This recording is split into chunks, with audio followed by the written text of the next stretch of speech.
Boa noite, seguidoras e seguidores de Rogério Carvalho. Olha a gente aqui de novo, quinta-feira, 8 da noite, cara a cara com o Rogério, que está aqui do meu lado. E hoje a gente tem convidados super especiais, mas antes de apresentá-los, eu vou falar o tema da nossa live de hoje. Olha, a gente viu desde o domingo uma movimentação enorme, uma movimentação política e que envolve uma polêmica em relação ao nosso presidente Lula. A gente está aqui falando do nosso ídolo, mas a gente também, Rogério, traz as explicações que são necessárias para você aí, que acompanhou tudo isso. Na verdade, o país inteiro acompanhou, mas houve muitas dúvidas, as pessoas não sabiam o que estava acontecendo. Olha, as pessoas estão começando a entrar, sejam bem-vindos. Quem começa a entrar é sempre muito bem-vindo. O nosso assunto de hoje é o Lula e tudo o que aconteceu a partir do domingo e que mudou a cara da situação política ou dos questionamentos políticos referentes à prisão do presidente Lula. No dia que aconteceu o anúncio da possibilidade do habeas corpus do Lula, o Rogério estava lá na caravana Lula Livre, que é a nossa caravana querida, que tem levado a mensagem de esperança do presidente Lula para todos vocês, para os 4 cantos de Sergipe. E aí o Rogério estava lá em Umbaúba, foi uma emoção danada, né, Rogério? Conta pra gente. Foi uma grande emoção, né? A gente estava terminando a caravana na cidade de Umbaúba, quando a gente recebeu a notícia, nós gravamos um vídeo de imediato e fomos para Arauá. Quando chegamos em Arauá, já tínhamos a notícia de que o Moro havia interferido e proibido o delegado de dar sequência à decisão do desembargador que libertou o Lula. E, na sequência, quando a gente estava já em Pedrinhas, a gente teve a informação de que o Fravetto, o desembargador, de novo mandou soltar o Lula. E, nas ruas, o que a gente sentiu foi a indignação da população. A população sentiu o quanto o Lula está sendo perseguido. A perseguição ao Lula ficou explícita, porque um juiz que estava na sua jurisdição, com plenos poderes, ser questionado por um juiz de instância inferior, depois ele reafirma a sentença, outro desembargador interfere, ele reafirma, depois o presidente vem e interfere. Então, isso ficou muito claro para a população de que não querem deixar o Lula estar à disposição do povo brasileiro para reconduzir a reestruturação e a reconstrução do nosso país, que virou uma bagunça institucional, uma bagunça econômica, uma bagunça em todos os setores, e quem está pagando este preço, e o povo sente, é o povo mais pobre do nosso país. Agora, eu vou contar que quando a gente recebeu a notícia do habeas corpus, foi uma felicidade. O povo nas ruas estava enlouquecido, não foi, Rogério? Isso, o povo ficou em euforia, né? As pessoas vibravam, choravam, com a liberdade desse que representa muito o sentimento do povo, que é o sentimento de prosperidade, de uma vida melhor. E eu queria aproveitar aqui e, diante dos nossos seguidores, agradecer ao Rômulo Rodrigues, que está aqui, esse mestre, essa reserva do Partido dos Trabalhadores, aqui o doutor Mário, que é advogado do PT, e a nossa ativista Bruna também Menezes. Advogada, Bruna Menezes. Muito obrigado por participar dessa live com a gente na noite de hoje. Olha, a nossa ideia é exatamente conversar sobre o que aconteceu, esclarecer o que aconteceu, porque a partir do domingo nós fomos bombardeados com informações em que a gente não sabia bem o que estava acontecendo e vieram muitas dúvidas. O desembargador está correto? O Sérgio Moro está correto? O STJ está correto? Ninguém sabia ao certo o que estava acontecendo e juridicamente a gente sabe que é um pouco difícil a gente compreender, a gente sempre tenta traduzir essas informações do juridiquês para o povo, e é exatamente por isso que a gente chamou esses especialistas no direito público, a Bruna, doutor Mário extremamente conceituado, para trazer as explicações para vocês. Mas antes de eu pedir a palavra a vocês, eu preciso dar a saudação, a Crica, Jota, Marlon, querido, um beijo, Marquinhos, Irani, Odete, começou, é sempre assim, começa, boa noite, futuro senador, dando a saudação, dando boas-vindas a todos vocês. Então, doutor Mário, vamos começar a esclarecer para as pessoas, porque as pessoas já estão aqui perguntando, querendo saber. A gente foi surpreendido com um posicionamento do desembargador Favretto. Ele permitiu o habeas corpus, e é comum, ou o que aconteceu foi algo anormal? Como explicar o que aconteceu neste domingo? Vamos lá. É interessante sua colocação de que a situação é anormal. Sim, é anormal desde o princípio, né, porque nós temos aí uma situação em prisão em segunda instância, do qual houve uma decisão do STF, uma decisão por 6-5, uma decisão praticamente dividida, com um voto da ministra Rosa Weber, que ela praticamente disse que ela não concordaria com aquilo, né, mas diante do fato de ser um habeas corpus, ela estaria votando conforme o entendimento do tribunal. Essa situação já torna o processo anômalo. Mas não é só isso. O que foi que aconteceu no domingo? No domingo nós tivemos a seguinte situação. Existia um pedido já no juízo de execuções penais, no sentido de que o presidente Lula pudesse praticar atos de pré-campanha, ou seja, pudesse estar aí dando entrevista, algo que fizesse a paridade entre todos os pré-candidatos. Sim. Esse pedido não foi apreciado até então, e no domingo, já no plantão do desembargador Favretto, houve um pedido de habeas corpus, justamente tendo como autoridade coatora o juízo das execuções penais. E aí começou todo um embrólio, né? O desembargador entendeu por conceder a liminar, houve a ordem de soltura, o alvará de soltura.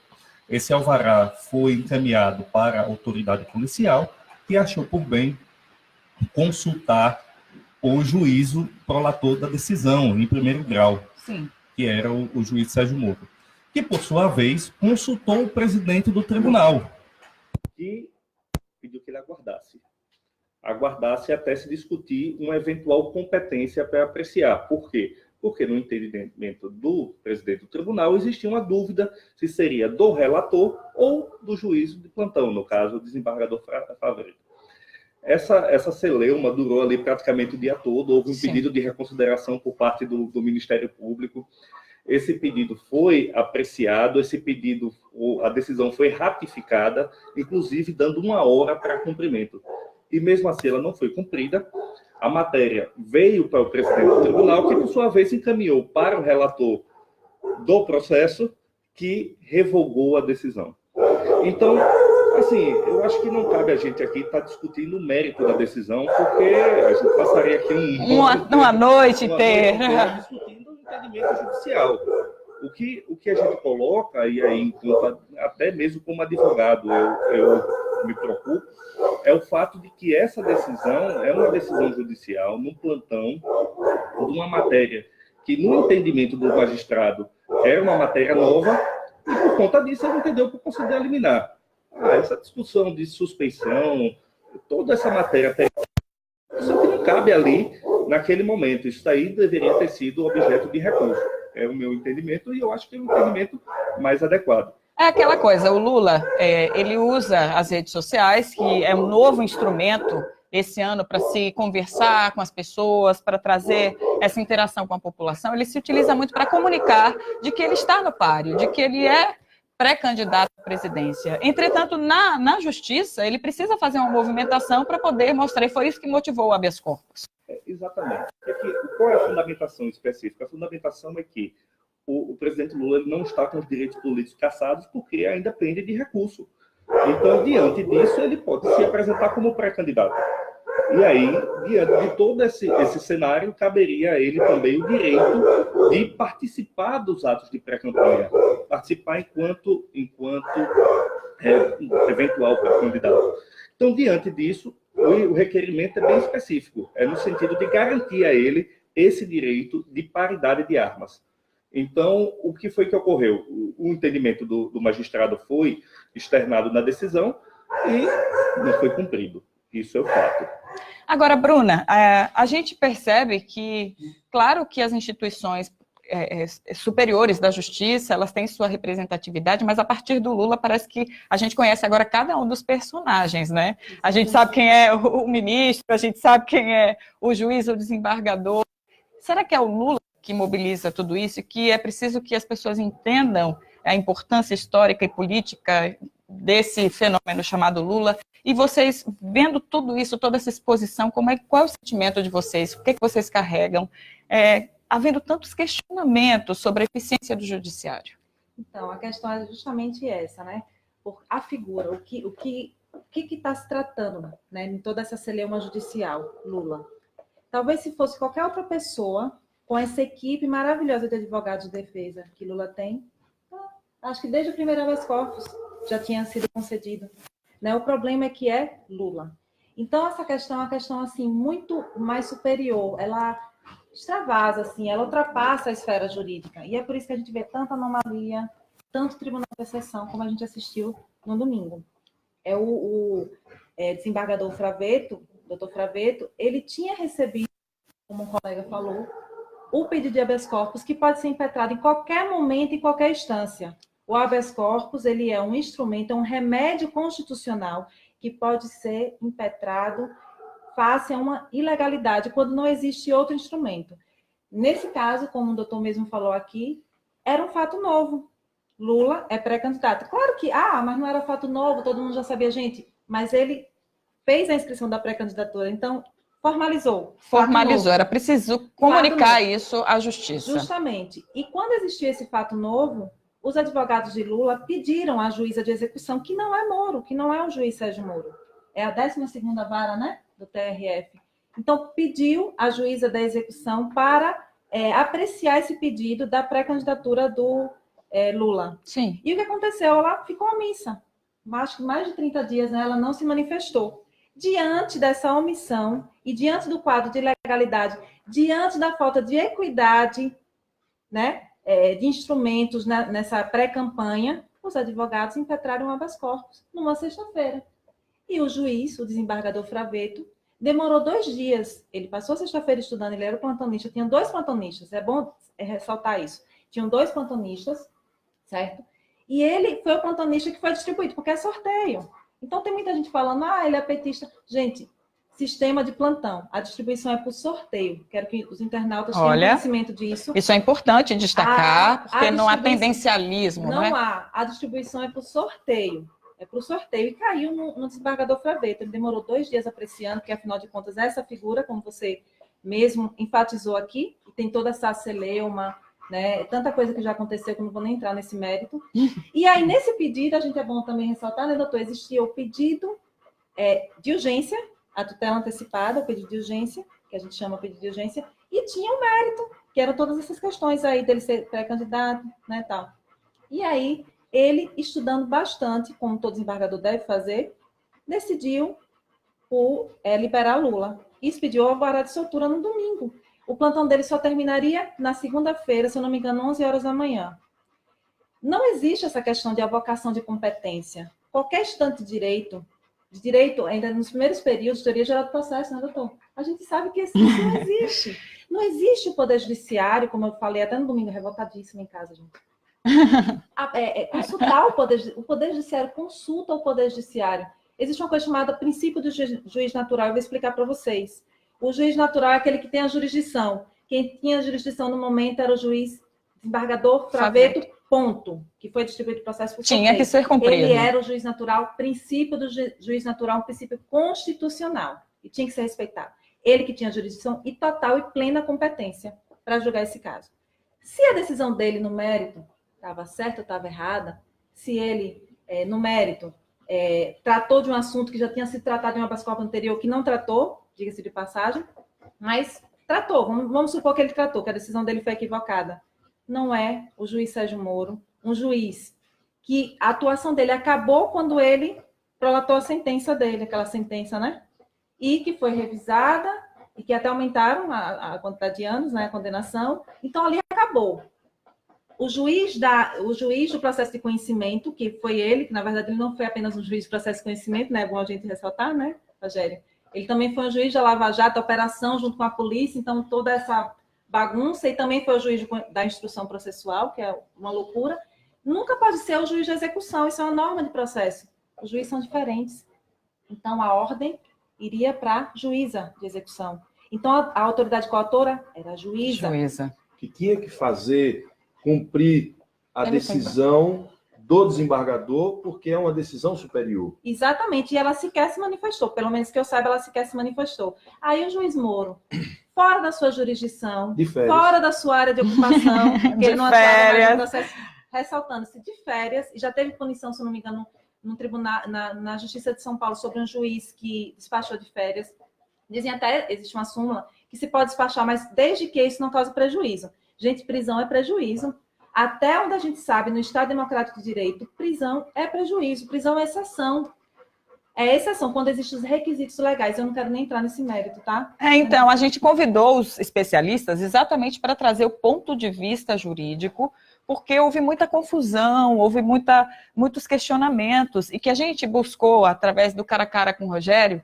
O nosso seguidor, ele questiona, ele pergunta, já que o Rogério é o defensor de Lula aqui em Sergipe, recai no Rogério, não é, Rogério? Muita gente chega para você, o desembargador estava certo, o juiz estava certo, mas o sentimento para nós, diante das explicações que só ratificam o pensamento de que Lula é um preso político, o sentimento que fica é de indignação, né? O sentimento que fica é o sentimento de que ele, de fato, é um preso político e de que o tratamento dado a ele não é um tratamento regular, não é um tratamento que segue a ritualística do processo de execução de penas, do processo penal. Ele é vítima de vários absurdos no campo jurídico, justamente porque há toda uma orquestração para mantê-lo preso, distante das ruas, distante do povo. Porque, veja, toda vez que nós vivemos um regime autoritário, como é esse que a gente vive, o adversário ele precisa ser caçado e afastado, né? Foi assim na ditadura militar, quando os militares perseguiam, torturavam e matavam os seus opositores. E a gente viu agora a revelação da CIA, né, documentos da CIA, em que Ernesto Geisel e Figueiredo eram os mandantes da perseguição, da tortura e da execução dos opositores. Com o golpe de 2016, com a retirada da presidente Dilma, que também não cometeu crime nenhum, certo? Que não era crime de responsabilidade, retiraram ela. Quem é que é a grande liderança opositora a quem tomou conta do Brasil em favor de um grupo minoritário e contra o povo? Lula, que é essa esperança. Então, manter Lula preso é uma necessidade daqueles que deram o golpe. Do Temer, do quem está por trás do Temer, dos aliados de Temer, de quem ajudou o Temer a tirar Dilma da presidência. Então, a gente está diante de uma situação anômala, né? Que não dialoga, que não conversa com um Estado democrático de direito, com a democracia. E veja, quando um juiz, eu não sou advogado, eu não sou jurista, mas existe hierarquia em todas as instituições e existe competências que não podem ser ultrapassadas sob pena de você bagunçar o funcionamento institucional. Então, quando você tem um juiz de plantão que ele toma uma decisão, aquela decisão ela é uma decisão monocrática, ela é uma decisão que tem valor, que tem que ser cumprida. A revisão dela pressupõe uma provocação do Ministério Público por um órgão superior, que deve ser um órgão colegiado.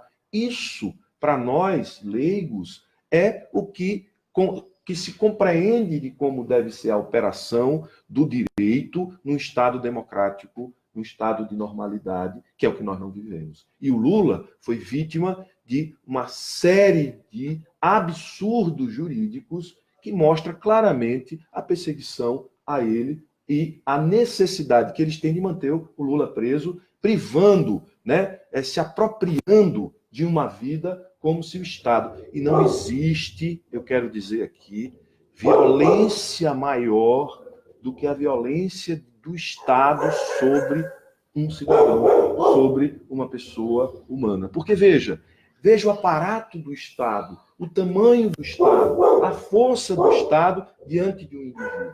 É desproporcional. Então, por isso que o Estado precisa seguir determinados ritos, determinados passos, né, para poder garantir que aquele indivíduo, que aquela pessoa, que aquele paciente, como se chama também no direito, não seja violentado, agredido, perseguido, massacrado pela força descomunal que é a força do Estado enquanto instituição. Então, o que eu percebo, não sei o que Rômulo pensa a respeito disso, mas o que eu percebo é que os populares, aqueles que nunca pararam para pensar sobre o direito, que não é a Bruna, não é o Mário, que convivem com isso, que tem uma explicação técnica, qual é o sentimento das pessoas? É o sentimento de uma perseguição implacável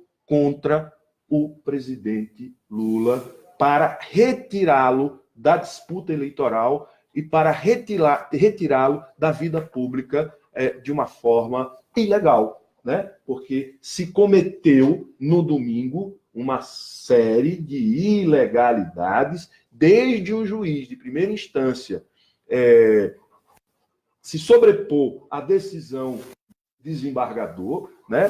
Num processo que ele já não tinha mais nada a ver, é como se o técnico da seleção brasileira fosse se manifestar sobre a escalação do time oponente. A mesma coisa, não tem... Crime, né? É um crime, é um crime. Ele cometeu mais um crime. O Sérgio Moro cometeu mais um crime. Eu espero que um dia venha à luz todos os crimes que estão sendo cometidos na Lava Jato, em nome do combate à corrupção, mas que na prática tem servido para desorganizar as instituições brasileiras, e um país desorganizado é um país vulnerável.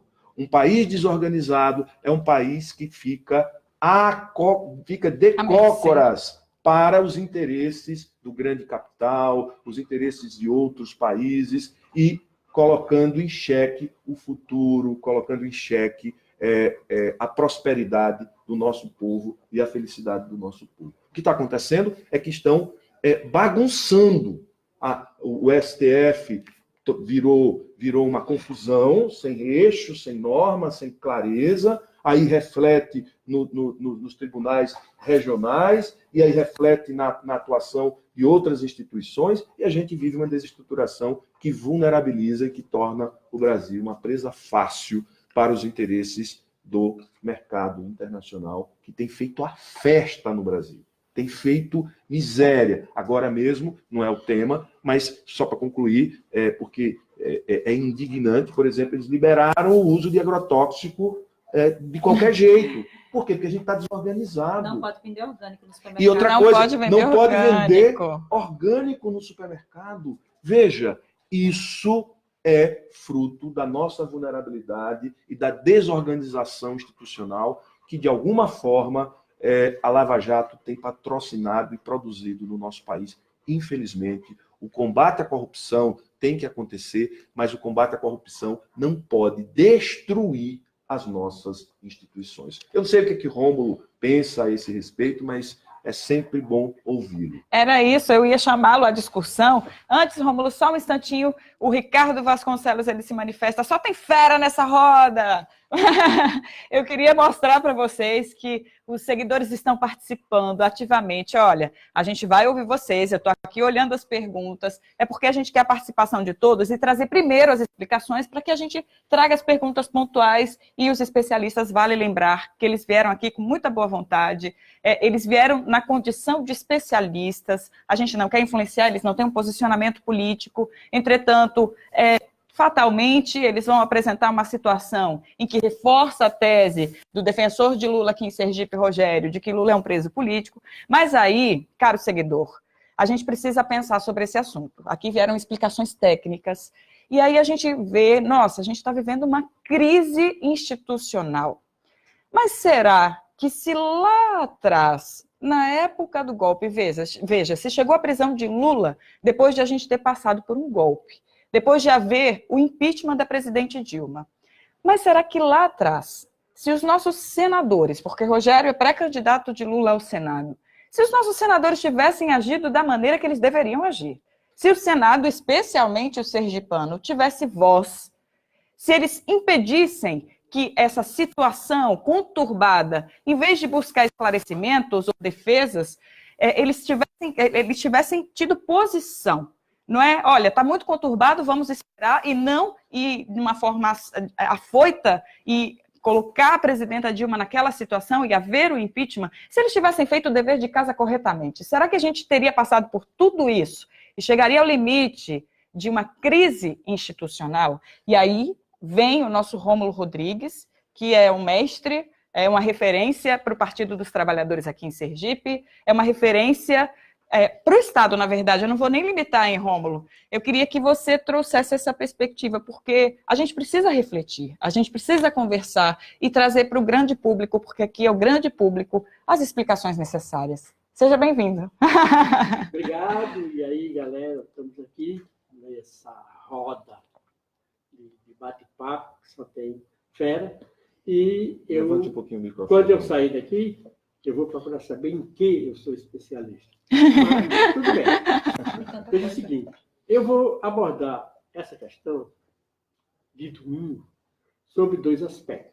O aspecto da causa e o aspecto do efeito.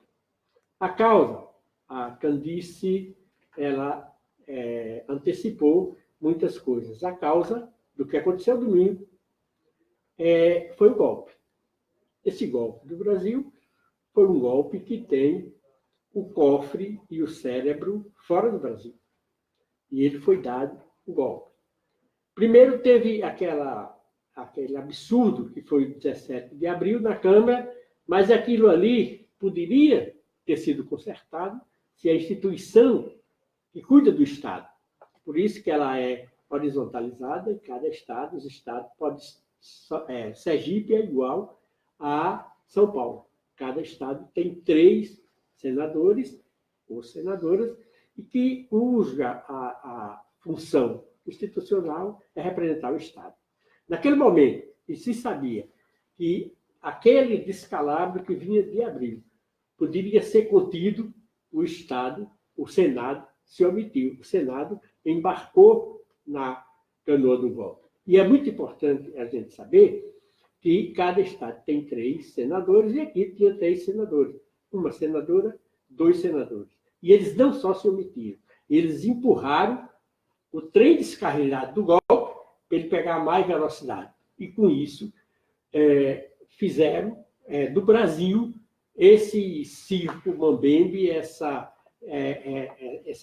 festival de cenas estapafúrdias que está acontecendo. Essa é a causa de um golpe que foi dado para atender interesses das grandes mães do petróleo, que destruiu o pré-sal, que destruiu a Embraer, está destruindo, quer destruir a Eletrobras, o nosso grande projeto de desenvolvimento da energia nuclear para fins pacíficos, com a construção do submarino nuclear, que daria ao Brasil assento no Conselho da ONU. Isso tudo foi determinado, isso foi a causa, a criação do Banco BRICS, em julho de 2014, logo após o desastre da Copa do Mundo. Tudo isso foram os motivos fundamentais para que o golpe fosse dado. Mas era preciso, como foi um golpe institucional, midiático e jurídico, político, midiático e jurídico, o Senado, como a instituição do Estado, como que preserva o Estado, que tem poderes, inclusive para destituir ministro de Supremo, comandante de Forças Armadas e de todo o Banco Central, porque é ele que aprova os erros, os escândalos, os crimes que esses homens têm cometido, ministros, procurador-geral da República, desembargadores federais, contra o Brasil, não pode botar na culpa de quem os nomeou, foi quem os sabatinou. Eles foram sabatinados do Senado. E o Senado tinha poderes para ter-os barrados, se notasse o seu desvio de caráter, como tem poderes, inclusive, para destituir. Portanto, o Senado ele tem um papel fundamental. E como nós vamos tratar da questão do Senado na eleição, é imperioso que o sergipano, dessa vez, não só escolha o melhor, como não mande mais esse povo para lá. Pelo amor de Deus. Olha o Rômulo. Aí a pessoa lutar, beber o seu próprio veneno. Não é? Então, veja só, essas são as causas. A causa foi isso. A causa foi um golpe que teve a complacência do Senado, e que na complacência do Senado, os 3 senadores de Sergipe trabalharam como 3 lesa-pátria, cometeram crimes de lesa-pátria. Esses sim deveriam ser processados, incriminados, e se fosse julgado culpado, serem punidos, porque esse crime é um dos maiores crimes que se pode cometer contra a sua pátria. Agora, o efeito. O efeito, eu vejo como leigo, eu não tenho notório saber jurídico, mas eu vejo que o efeito maior de domingo é o seguinte, é que houve uma inversão da lógica do direito. A Constituição do regime republicano, ela diz que todos são iguais perante a lei. E agora, o que foi processado ali é que todos são iguais perante o rasgamento da lei. Perante jogaram a Constituição. Destruição da lei. Destruiu a Constituição para manter preso um presidente amado pelo seu povo, apenas para ele não disputar a eleição, e, ao fazer isso, tirou-se o direito de todo cidadão e de toda cidadã. Você que está vendo aí essa live, que está nos vendo aí, fique pensando que pode ser que chegue para você também. Você não tem mais direito. Você, ao ser julgado, ao ter uma demanda qualquer, e ser condenado pelo juiz de primeira instância, que pode o condenar porque não gosta de você, porque teve algum atrito com a sua família, ele pode condenar você. Você recorre ao tribunal, à segunda instância, e o tribunal lhe dá ganho, você está preso, mas ele vai lá no delegado e diz, não solta não, quem manda aqui sou eu. O juiz aqui sou eu. E aí cria-se um imbróglio muito grande, e aí você vai ver que o direito foi para o espaço. Então, a grande causa do que aconteceu domingo, no meu modo leigo de ver, é de que houve a inversão da lógica do todos são iguais perante a lei para o que todos são iguais perante a destruição da lei. A insubordinação contra a lei, desculpa a expressão, o avacalhamento da lei. Então, é isso que eu acho que a gente precisa, e você que está aí, precisa pensar nisso e precisa se mobilizar para ir para a rua reverter isso. É preciso que a gente tenha uma eleição democrática. Eleição democrática só pode existir com Lula livre, Lula candidato, Lula ser eleito. Só pode existir no Brasil a menor possibilidade de a gente reestruturar a República, reestruturar o Estado, reestruturar a cidadania, e aí pressupõe você estar dando os direitos para as pessoas, e os direitos serão iguais perante a lei, independente do que você seja. Só pode ser se a gente garantir eleições agora em 2018, garantir que Lula participe das eleições. É preciso ele estar livre, que ele é inocente, não cometeu crime. É preciso que ele vá, se querem derrotá-lo, que derrote nas urnas. Exatamente. Isso, e que prevaleça a vontade do povo. Ele divulgou. Apresenta o candidato, um programa. Hoje ele divulgou um vídeo dizendo exatamente isso. Não, divulgou não é? Ele está lá preso, mas a assessoria dele está trabalhando. Inclusive, se você não sabe, hoje saiu mais uma decisão que comprova essa situação do Lula, não é, Rogério? Ele não pode dar entrevista. A juíza de execução já se manifestou, a STJ também. Como é, doutora? Isso, só para concluir, é o seguinte, isso daí é o que reflete o retrocesso da gente a 1968, quer dizer, são 50 anos de retrocesso, quando foi institucionalizado o AI-5, o ato institucional número 5, que não só tirou todas as garantias, fechou o Congresso, acabou com o habeas corpus, implantou a censura. Então, essa questão toda que a gente está vendo aí, desculpe, doutor Mário, só para eu concluir meu raciocínio, é que, além de tudo, de você ir garantir, processo de eleição, você tem que ter absoluta responsabilidade para esse dedinho aqui lá na urna, ou da mão esquerda, ou da mão direita, saber os 3 números que você vai clicar para que você bote para o Senado alguém que cumpra suas funções de senador da República, que é um cargo muito importante e reorganize o Estado brasileiro, reorganize as leis brasileiras para que a gente possa ter, afinal de contas, cidadania no país. Olha, o Joaldo está aqui dizendo, Rômulo, meu velho comunista, mandando aquele abraço. Os seguidores são danados, viu? Eles não perdoam. Então, aí é o que eu estava... Então, o que eu estava dizendo era exatamente isso. Hoje veio uma notícia de que houve uma solicitação da defesa do Lula para que ele pudesse conceder entrevistas. Afinal de contas, é isso. A gente está conversando sobre ele porque ele foi o assunto da semana em todas as redes sociais, na verdade, no país inteiro. E aí a justiça, mais uma vez, nega o direito do Lula de conceder uma entrevista, de ser pré-candidato e trazer as ideias dele e conversar com a população, com os eleitores. Rogério. É muita violência institucional contra uma pessoa só, né? Até o Fernandinho Beiramar, Marcola, Massinho VP, a Suzane, que matou a família inteira. Veja, não dá para comparar, mas eu estou dizendo que o fato de não deixar Lula falar é o medo do que Lula representa para quem patrocinou o golpe, que é o que Rômulo falou aqui. Portanto, é mais um ato de perseguição. Então, para mim, domingo, e para a população do estado de Sergipe, aquilo que a gente falava e que não via materialidade, que a gente não via os fatos, domingo escancarou. Lula é, de fato, um perseguido político e um preso político. E as decisões posteriores só reafirmam o que a gente vem dizendo. Ele é um preso político e ele é um perseguido político.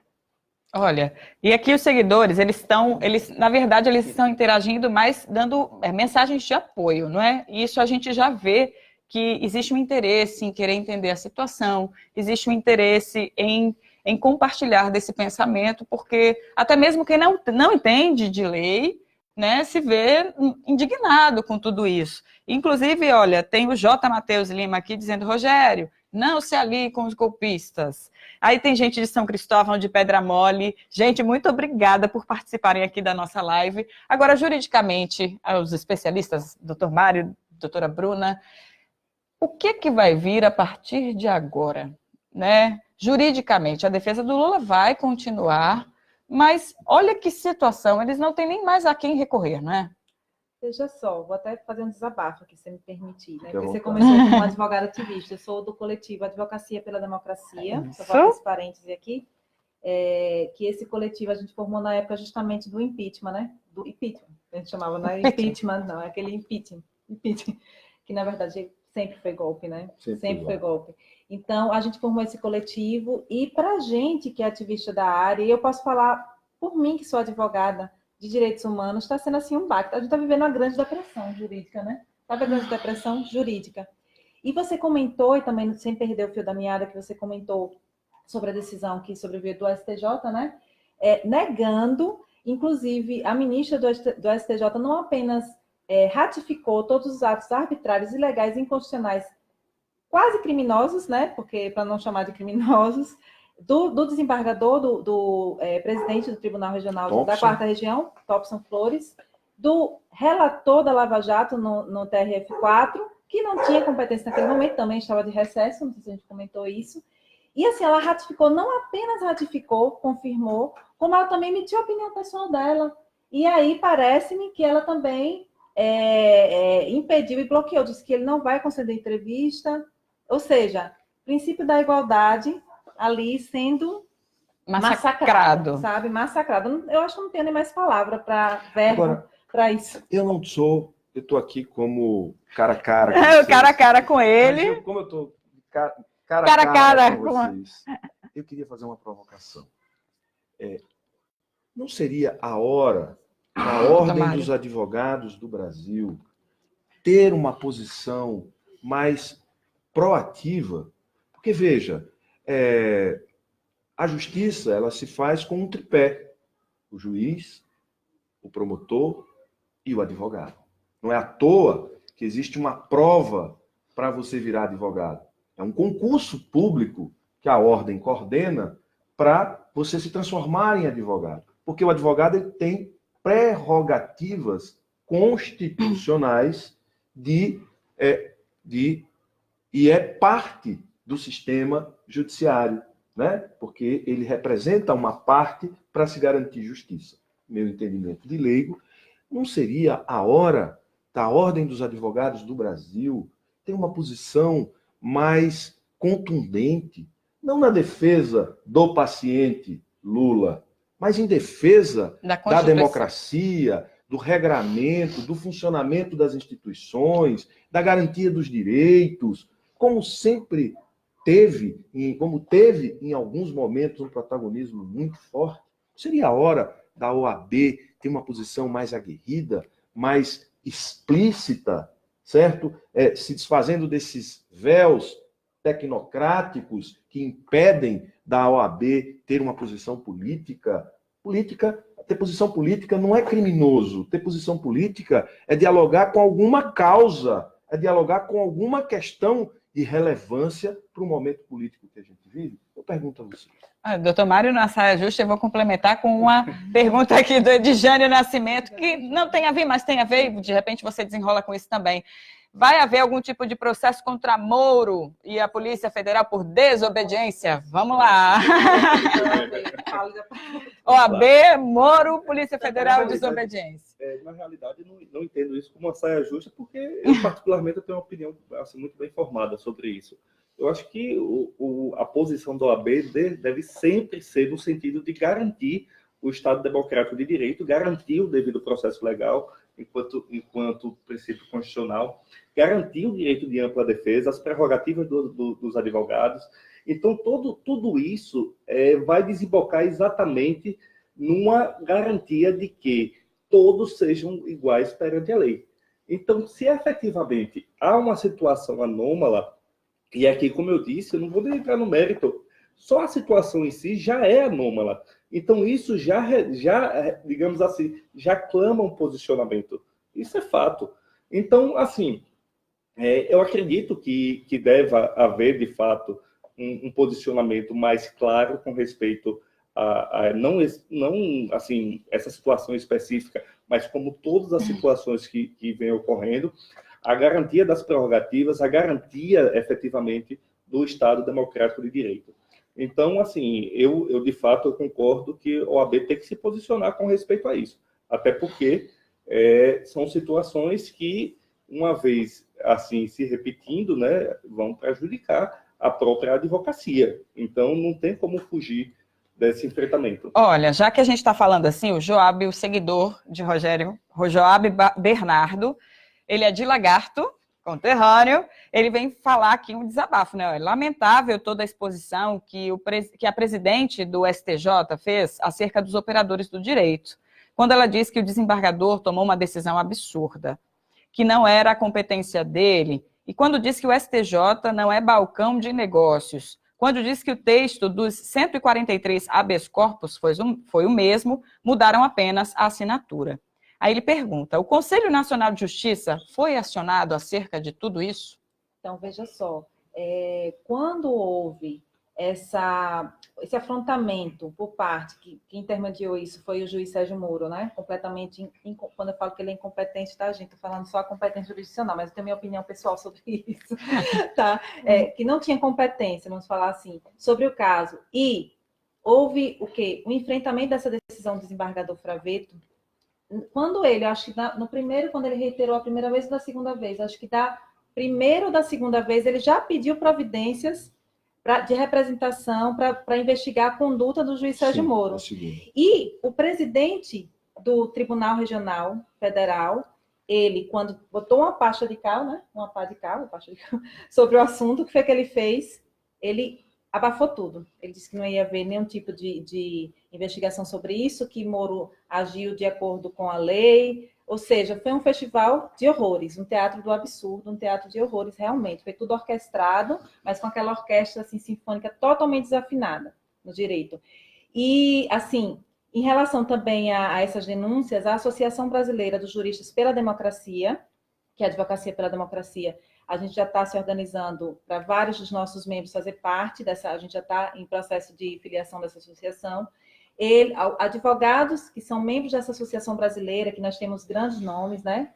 Como o Dr. César Brito, nós temos Celso Antônio Bandeira de Mello, grandes nomes de direito público, eles entraram com um pedido, inclusive, de investigação e pedindo a condenação de Moro, que ele cometeu crime de prevaricação, entre outras infrações administrativas contra o sistema de justiça, que a OAB também defende, faz parte do sistema de justiça, né? Sim. Então, isso prejudica não apenas o bom andamento do Poder Judiciário, como do próprio Ministério Público, que é parte da ação, e que ele, sim, como o Rogério falou, tinha que tomar as providências recursais, e não consulta de um juiz para um desembargador. Isso não existe, a figura processual.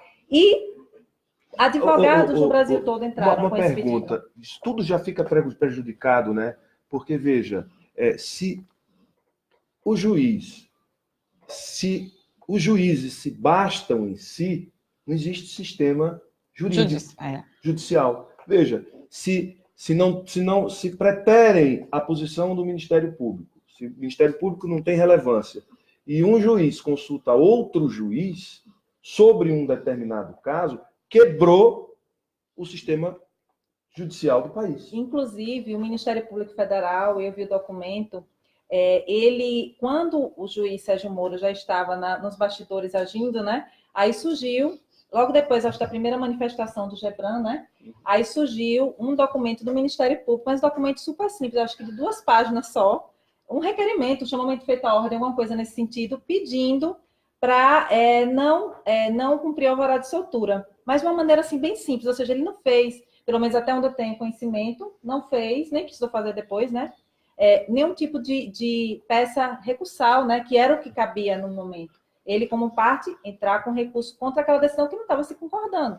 Isso reforça a tese da perseguição, porque, veja, se um juiz dá uma sentença, o juiz de instância inferior diz para não cumprir, aí consulta outro juiz. Quer dizer, é um conluio, né, para manter preso o presidente Lula, né, à revelia dos ritos processuais que devem ser respeitados para garantir a preservação dos direitos individuais e coletivos. É o que eu imagino.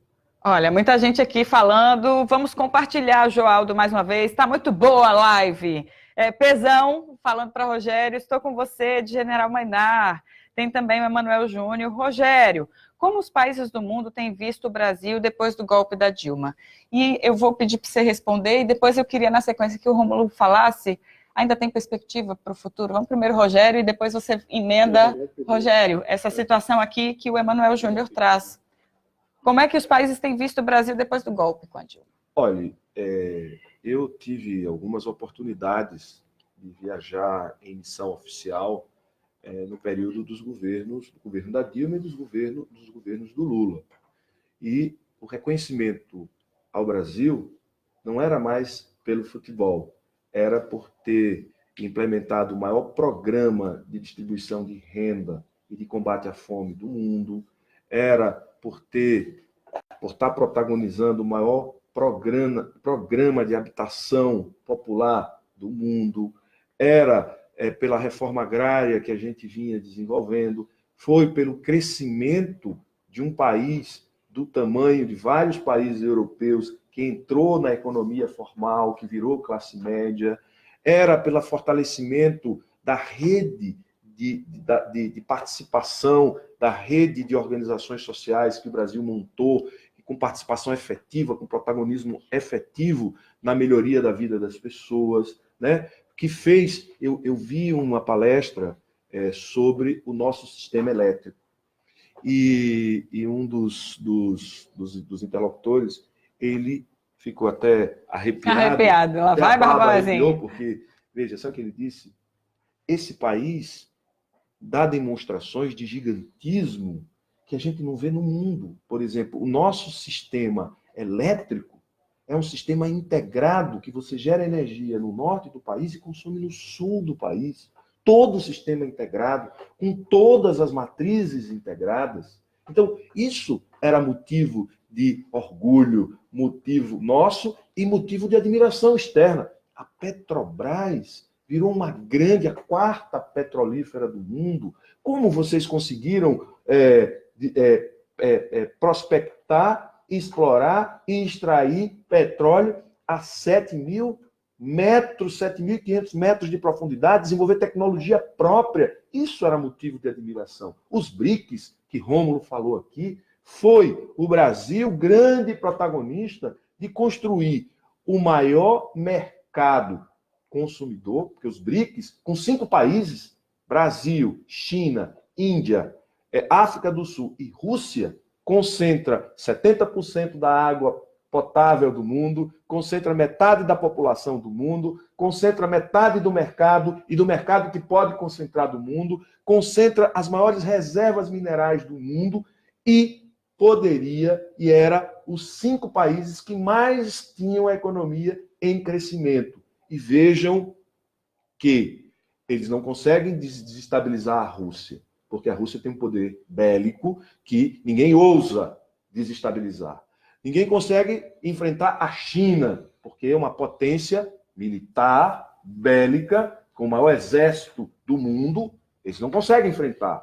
E não conseguem enfrentar a Índia, porque também é uma potência nuclear que ninguém ousa se meter ali dentro. Quais foram os países que eles se meteram e produziram o desarranjo e a bagunça? O Brasil e a África do Sul, desmontando os BRICS. Por quê? Nasceria o Banco de Desenvolvimento ligado aos BRICS, poderia daí surgir uma moeda, né, única, uma moeda para estabelecer comércio internacional e, no fundo, a grande preocupação é: a moeda do mundo vai continuar sendo o dólar, o petrodólar, ou uma outra moeda que, se isso acontecer, quebra a economia americana, quebra porque eles vivem do endividamento e da fábrica de dinheiro, produzindo dinheiro e controlando a economia mundial. E foi isso que gerou a crise no Brasil. O que gerou a crise no Brasil foi a produção de dólar, enxurrou o mundo de dólar, né? A gente perde competitividade, o Brasil tem que fazer movimentos, isso enfraqueceu a presidente Dilma, e depois veio o golpe na sequência, para poder retomar e bagunçar a gente, para que a gente perdesse o protagonismo nesse cenário internacional. Então, nós não estamos diante de uma questão jurídica, como Bruna, de certa forma, levantou a bola para a gente aqui, dizendo o seguinte: olha, tem uma questão superior. Né? Qual é a questão superior? Nós não estamos diante de uma questão jurídica. Como o impeachment não era uma questão jurídica, como a prisão do Lula e os processos do Lula, uma questão jurídica, são os meios. Mas expõe o judiciário também. Expõe o judiciário, mas os meios para bagunçar o nosso país e quebrar o protagonismo que o Brasil vinha tendo no mundo como um grande ator político, tanto no comércio externo, quanto na reorganização geopolítica do mundo, e isso os Estados Unidos não perdoam. É isso, Rômulo, eu vou só para incrementar você, Crica está dizendo, Crica Menezes, sempre importante contextualizar o início do desmonte, para termos noção aonde chegamos e que chegaremos, se não enfrentarmos juntos essa corja de golpistas. A solução, se é que tem solução, né, gente? A gente sabe, está na expectativa sobre a situação do Lula, mexe realmente com todo o país, com a economia do país, com a política, com o jurídico do país. A solução está nesse ano, nas urnas, na vontade do povo e na consciência do voto, Rômulo? Em primeiro lugar, eu quero parabenizar esse segundo enfoque do Rogério, né, para você ver. É preciso também, no cenário político, você prestar atenção na qualificação, né? No conteúdo que as pessoas que vão disputar o processo têm, para que você possa dizer: não, nesse aspecto nós estamos garantidos que o nosso país vai se desenvolver. Nesse aspecto nós estamos garantidos. Agora, tem uma questão, é aquela velha questão, Rogério, você ressalta a questão daquele assessor do Clinton, no debate com o Bush. Bush. É a economia estúpida. É a economia economia, é isso que você disse aí. Candice, eu lhe diria que daqui a 2 dias nós temos o aniversário da tomada da Bastilha. Se nós tivéssemos condições concretas, objetivas e subjetivas, Aproxime mais o microfone. seria o momento certo de derrubar a Bastilha. Nós não vamos para isso. Mas a solução, eu sempre tenho dito isso já há algum tempo, essa questão do Brasil ela vai ser decidida na correlação de força. E eu tenho esperança porque há 2 anos atrás a gente nem podia botar a cabeça do lado de fora.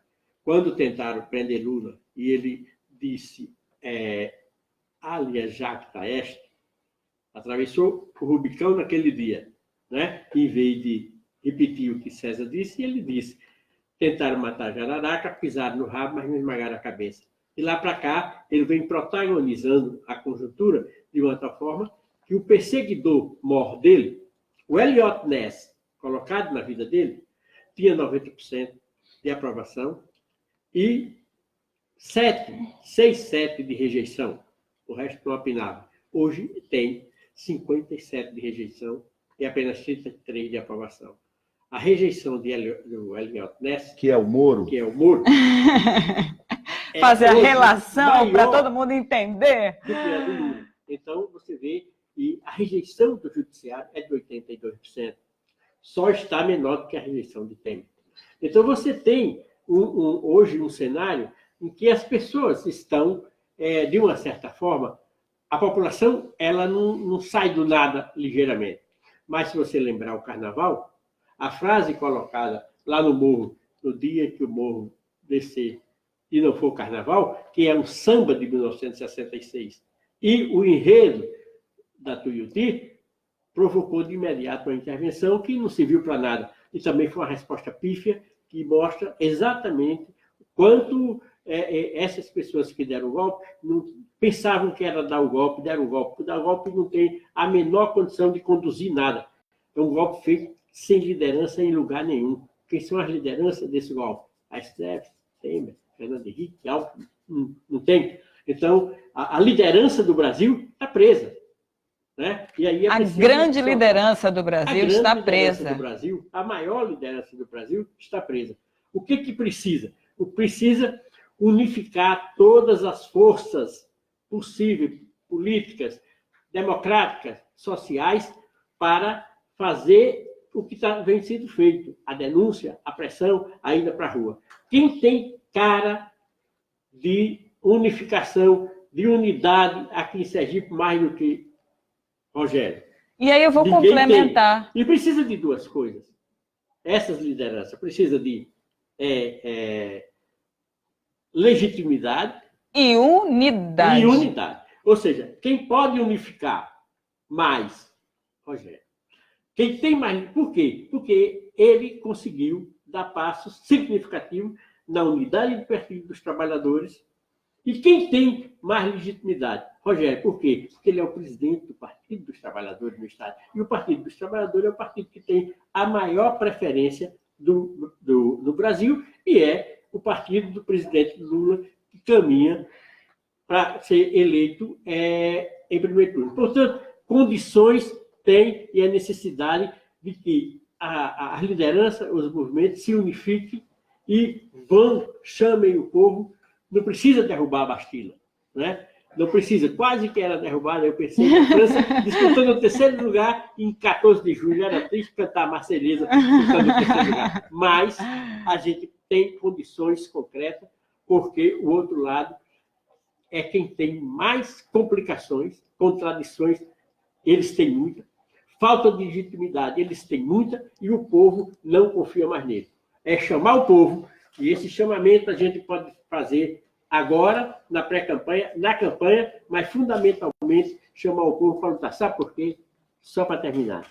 Porque Rogério significa, aí nesse sentido eu vou quase que declarar minha preferência, que é o seguinte, é a luta pelo direito. Nós precisamos, não só a questão do Estado. Rogério, nós temos que sair com as bandeiras da luta pelo direito. Qual é o direito? Não é o direito consagrado que os nossos datavenhas estão colocando aqui, mas é o direito ao salário que foi tirado, o direito à aposentadoria rural, o direito à educação, o direito à segurança, o direito à habitação, Direito o à vida. direito à vida, à segurança dignidade. social. Todos esses direitos a gente tem que chamar o povo para garantir que eles estão ameaçados. E é preciso ter buscar unidade, construir unidade e ter legitimidade para fazer isso. Olha, eu vou fazer isso para ele, ó. Vou fazer isso para. E eu vou só complementar e lembrar aos nossos seguidores, à população, que exatamente nessa época em que o PT foi bastante atacado, em que ser petista era ato de coragem, era Rogério quem estava defendendo a Dilma, era Rogério quem estava defendendo o governo Lula e Dilma. Era Rogério quem estava lá lutando pelo direito do povo, especialmente o povo mais carente. E não adianta agora, em cima, querer dizer que é do lado do Lula, que a gente está vendo muita gente fazer isso, viu? Para com isso, para que tá feio, viu? Para que tá feio. Você entende esse desafio que você tem pela frente? A gente já está quase no final. Por isso que eu estou correndo, queria agradecer a todo mundo, mas já a gente se despede, vai. Não, eu acho que é muito importante que todos assumam a defesa do que Rômulo falou aqui, do direito das pessoas, né? A inclusão pelo direito, a inclusão pela renda, a defesa da vida, a luta contra a intolerância, a garantia das liberdades individuais, a cultura da paz, da não violência. Tudo isso é muito fundamental para que a gente evolua, né? Só que a gente vive num momento em que todas essas questões estão em xeque, né? No momento em que as nossas instituições elas perdem o rumo em casuísmos provocado por uma disputa do interesse econômico, porque o que está por trás da prisão do Lula é o interesse econômico. Isso é grave. Certo? Nós desmontamos a nossa sociedade e perdemos de vista grandes conquistas que a gente teve ao longo dos últimos anos. Então, eu queria passar a palavra. Quem vai passar a palavra? Sim, você, sim, eu vou. Mas eu já queria me despedir. Cara a cara, né, com ele. Eu quero agradecer a todos os nossos seguidores, todos os nossos internautas que participaram.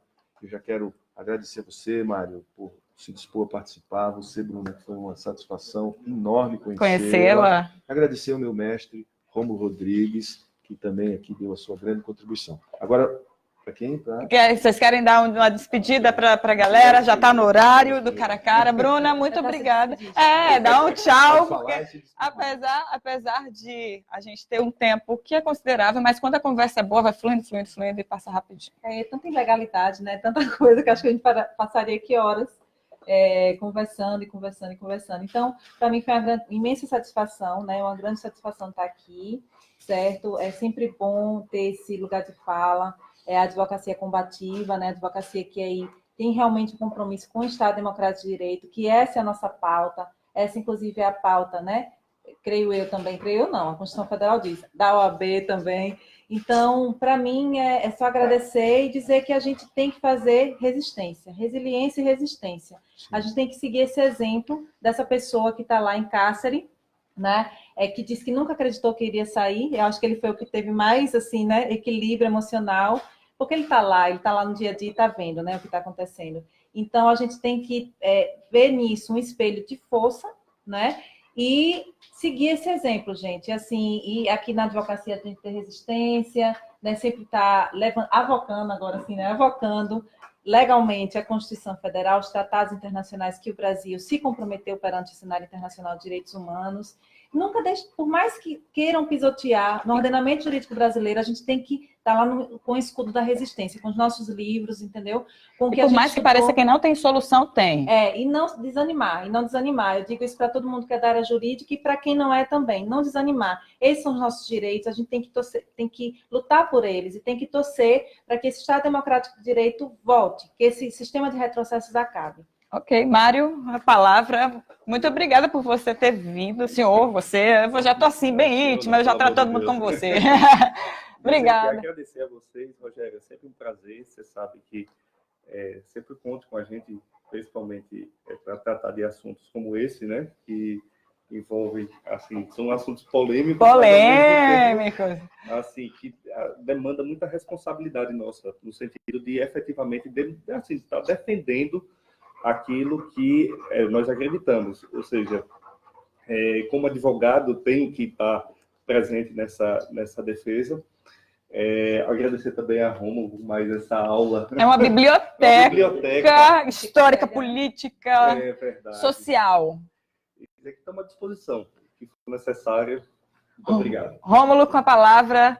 Os nossos seguidores estão aqui só aplaudindo. Porque eu queria poder dizer cada um dos comentários. Eu quero registrar que a história ela tem fatos, datas históricas muito importantes.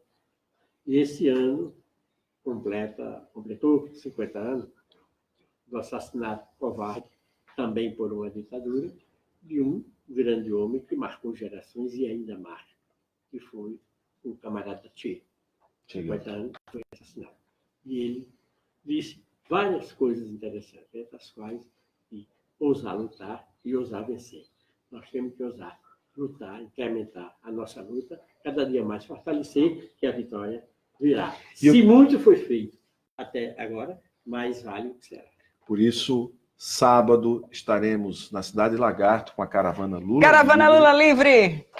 Para levar a nossa mensagem, para manter a nossa mobilização e levar uma mensagem de esperança para a população do nosso estado que anseia muito, que quer muito a liberdade do presidente Lula. E no domingo estaremos na cidade de Itabaiana fazendo a nossa caravana Lula Livre. E dizer que, apesar de tudo, essa luta vai produzir resultados e nós vamos retomar o Brasil para todos os brasileiros.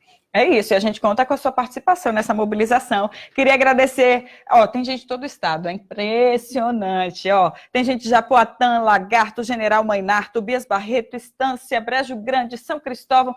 Muito obrigada pela participação de todos vocês. Não perca o Cara a Cara na próxima semana, nas quintas-feiras, às 20h. A gente sempre traz esse debate que é construtivo, a construção de políticas, porque o pré-candidato de Lula ao Senado, que está aqui do meu lado, ele quer construir o projeto dele com a sua ajuda, tá? Então participe com a gente. Muito obrigada por hoje e até a próxima, viu, galera? Tchau, um beijo. Lula livre!